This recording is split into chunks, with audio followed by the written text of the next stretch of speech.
നമസ്കാരം രുചികളുടെ ലോകത്തിലേക്ക് എല്ലാവർക്കും ഒരിക്കൽ കൂടി സ്വാഗതം. അപ്പോൾ ഇന്ന് ഞാൻ വന്നിരിക്കുന്നത് ഒരു കേക്കിൻ്റെ റെസിപ്പി ആയിട്ടാണ്. അപ്പോൾ നമ്മൾ കേക്ക് ചെയ്തിട്ടുണ്ട്, കുറച്ച് കേക്കൊക്കെ ചെയ്തിട്ടുണ്ട്, പക്ഷേ ഇപ്പം അടുത്തൊന്നും ഇട്ടിട്ടില്ല എന്നൊന്നും റെസിപ്പി. അപ്പോൾ ഈ ഒരു കേക്ക് എന്ന് പറയുമ്പോൾ ഭയങ്കര കോംപ്ലിക്കേറ്റഡ് ആയിട്ടുള്ള ഒരു കേക്കൊന്നുമല്ല, സിമ്പിളായിട്ട് ഉണ്ടാക്കുമ്പോൾ നമ്മളിപ്പം ചായക്കൊക്കെ കഴിക്കാൻ വേണ്ടി സ്ലൈസ് ആക്കി വെക്കുന്ന ഒരു കേക്കാണ് കേട്ടോ.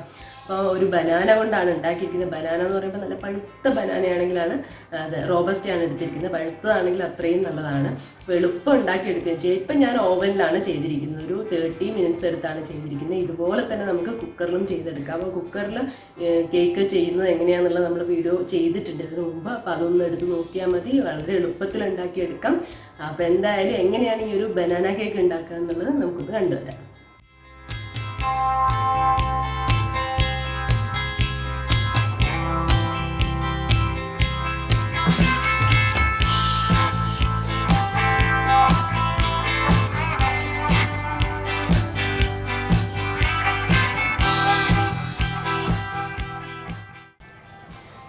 അപ്പോൾ ഇതിന് ആദ്യം ചെയ്യുന്നത് എന്താണെന്നറിയോ, ഞാൻ മൈദ എടുത്ത് വെച്ചിട്ടുണ്ട്. മൈദ ഇപ്പോൾ 1/2 കപ്പ് മൈദയാണ് എടുത്തത്. അപ്പം കേക്കിൻ്റെ അളവ് എടുക്കുമ്പോൾ നിങ്ങൾക്ക് അറിയാമായിരിക്കും, 1/2 കപ്പ് എന്ന് പറയുമ്പം കൂടാനോ കുറയാനൊന്നും പാടില്ല. നല്ല ലെവൽ ചെയ്ത് 1/2 കപ്പ് മൈദ. അതുപോലെ തന്നെ ബേക്കിംഗ് സോഡ എടുത്തിട്ടുണ്ട്. ബേക്കിംഗ് സോഡ 1/4 ടീസ്പൂണാണ് എടുത്തിരിക്കുന്നത്. പിന്നെ ബേക്കിംഗ് പൗഡർ വേണം 1/2 ടീസ്പൂൺ. അപ്പം നമ്മൾ ആദ്യം ചെയ്യാൻ പോകുന്നത് ഈ ഒരു മൈദയും അതുപോലെ തന്നെ ബേക്കിംഗ് പൗഡറും ബേക്കിംഗ് സോഡയും കൂടി ഒന്ന് നന്നായിട്ട് അരിച്ചെടുക്കാൻ പോവുകയാണ്. ഇതിലോട്ട് തന്നെ ഇട്ട് കൊടുക്കാം ബേക്കിംഗ് സോഡയും അതുപോലെ തന്നെ ബേക്കിംഗ് പൗഡറും. അപ്പം ഇങ്ങനെ എത്ര പ്രാവശ്യം അരിച്ചെടുക്കുന്നോ അത്രയും നല്ലതാണ്, കേക്ക് സോഫ്റ്റായിട്ട് കിട്ടും. ഇനി നമ്മൾ അരിച്ചെടുത്ത ഈ ഒരു മൈദ നമുക്ക് മാറ്റി വെക്കാം. അപ്പോൾ ആദ്യം ഞാനൊരു ബൗൾ എടുത്തിട്ടുണ്ട്. അതിലോട്ട് ആദ്യം ചെയ്യാൻ പോകുന്നത് പഞ്ചസാര പൊടിച്ചെടുത്തിട്ടുണ്ട്. അതായത് പൊടിച്ചെടുത്ത പഞ്ചസാര 40 ഗ്രാമാണ് വന്നിരിക്കുന്നത്. അപ്പോൾ അത് ബൗളിലോട്ട് ഇട്ട് കൊടുക്കാം. അതുപോലെ തന്നെ ഉരുക്കി വെച്ച ബട്ടർ ഉണ്ട്, അൺസാൾട്ടഡ് ബട്ടറാണ് കേട്ടോ. അപ്പോൾ അത് ഞാൻ ഇട്ട് കൊടുക്കുന്നുണ്ട്. അത് 40 ഗ്രാം തന്നെയാണുള്ളത്. അപ്പോൾ ഉരുക്കിയതാണ്, അത് ഒഴിക്കുകയാണ്. ഇതിലേക്ക് ഞാൻ ഒരു നുള്ള ഉപ്പ് കൂടി ചേർക്കുന്നുണ്ട്. അപ്പോൾ ഇതുകൂടി ചേർത്തിട്ട് നന്നായിട്ട് ഒന്ന് ബീറ്റ് ചെയ്തെടുക്കാൻ പോവാണ്. അപ്പോൾ ഹാൻഡ് മിക്സർ ഉണ്ടെങ്കിൽ അതുകൊണ്ടോ അല്ലെങ്കിൽ തവിയാണെങ്കിൽ തടിത്തവി കൊണ്ടോ എങ്ങനെ വേണമെന്ന് വെച്ചാലും ബീറ്റ് ചെയ്തെടുക്കാം. ഞാൻ എന്തായാലും ആദ്യം ഇതൊന്ന് ബീറ്റ് ചെയ്തെടുക്കട്ടെ. ഇനി ഇതിലോട്ട് ഒരു മുട്ട ചേർക്കുകയാണ്. മുട്ട എന്ന് പറയുമ്പോൾ അത് റൂം ടെമ്പറേച്ചറിലുള്ളതാണ്, ഫ്രിഡ്ജിൽ വെച്ചാണ് പുറത്തെടുത്ത് റൂം ടെമ്പറേച്ചറിലാക്കിയതിന് ശേഷം ഇതിലോട്ട് ചേർത്ത് കൊടുക്കാം. ഇതിലോട്ട് 1/4 ടീസ്പൂൺ വാനില എസൻസ് കൂടി ചേർക്കുകയാണ്. ഇനി ഇതൊന്നുകൂടി ബീറ്റ് ചെയ്ത് കൊടുക്കാം. ഇതിപ്പം 1 മിനിറ്റ് നേരം ബീറ്റ് ചെയ്തെടുത്തിട്ടുണ്ട് കേട്ടോ. ഇനി ഇതിലോട്ട് 1 ടേബിൾ സ്പൂൺ പാല് ചേർത്ത് കൊടുക്കുകയാണ്.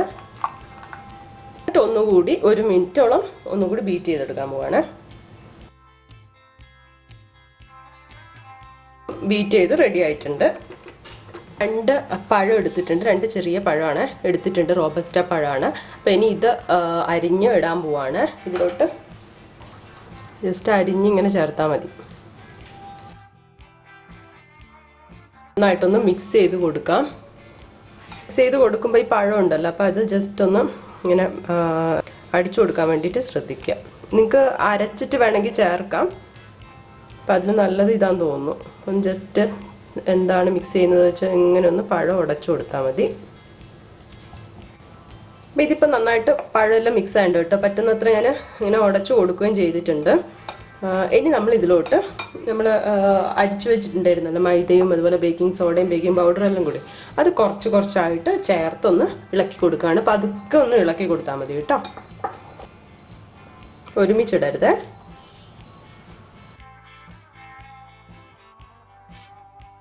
അപ്പോൾ ഇത് നന്നായിട്ട് മിക്സ് ചെയ്തെടുത്തിട്ടുണ്ട്.